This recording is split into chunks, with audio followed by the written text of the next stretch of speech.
So this year, Apple did something different. They made the base iPhone 17 too good to be ignored. I've been using the iPhone 17 for the better part of 2 weeks now. I even took it on a trip with me. And what I kept asking myself is, why would anybody want to go for the iPhone 17 Pro and the Pro Max? Now, at first glance, it seems like nothing changed with the design. It still looks largely like the iPhone 16.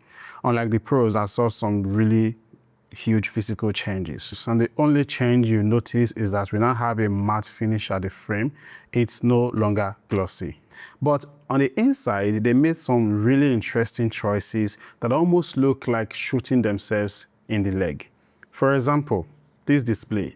It is now smoother thanks to the 120Hz ProMotion display that we have for the first time in the base iPhones, which means scrolling through it is definitely smoother than what you have with the iPhone 16. So even though I moved from the 17 Pro to the base iPhone 17 for 2 weeks, I really didn't get to notice any difference in how smoothly I'm able to go through this iPhone. It still feels really smooth, really responsive and fast.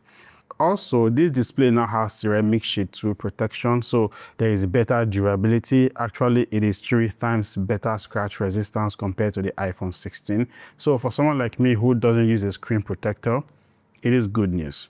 Other stuffs include, we now have the always on display. We now have about 3000 nits of brightness, making it really usable outdoors, and less reflection thanks to the anti-reflective coating that the display now has. So overall, the display of the iPhone 17 matches quite well with the Pro display. Another reason why I would definitely be recommending this base iPhone to everyone who isn't really a pro smartphone videographer or addictive gamer is because of how comfortable it is. It feels really light, making it really comfortable to hold with better balance too. Unlike the Pro that have this huge camera plateau that tends to pull it down when you hold it with one hand, so you kind of like have to rest your hand up. Then when it comes to performance too and battery life, it has really been great. The A19 chipset in this iPhone is more than capable to handle anything, including intensive gaming. It may lack the dedicated vapor cooling chamber that we have in the Pro, but that is really not a big deal because performance is still great. Battery life is all day, and even more depending on how you use it. And from my experience, even on days where I basically didn't do anything, like when I traveled and I wasn't working, I was just on my iPhone all through, I really didn't get to that point where I would say I have to charge in a day.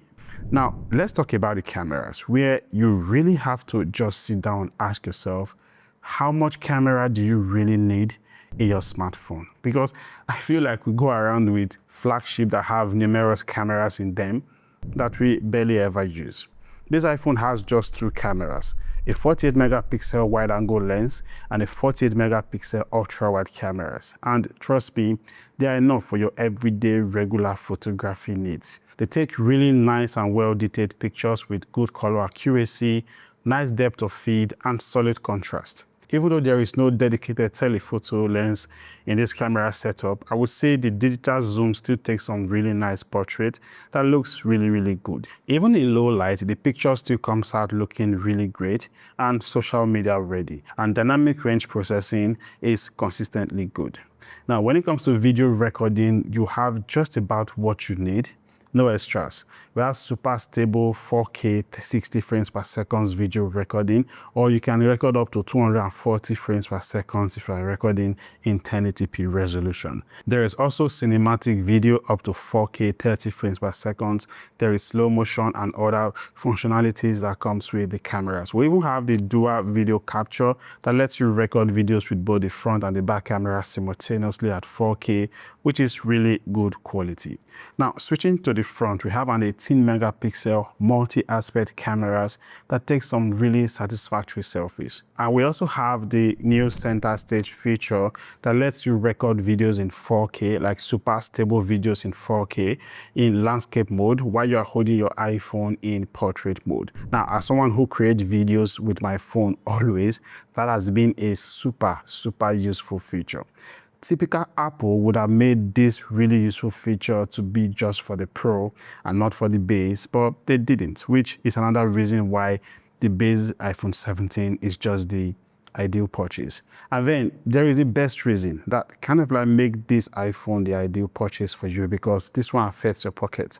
You're not only getting 256 gigs of storage, which is double what you would have had last year with the iPhone 16, but you're getting it at the same price, $800. So you have more storage for your media files and all of that, but you really don't have to pay double or more for it. Now, the few downsides I saw in my experience has to be the USB 2.0 port that it comes with, which is really slow when you have to copy files from your iPhone to an external drive, for someone like me who have to do that once or twice. And then there's the whole software issues, the whole lack of AI features, which, yeah, it's not peculiar to this device alone. It's kind of like all around, so we can just excuse the iPhone 17 for that. So at the end of it all, what is the main point of this video? Well, it is simple.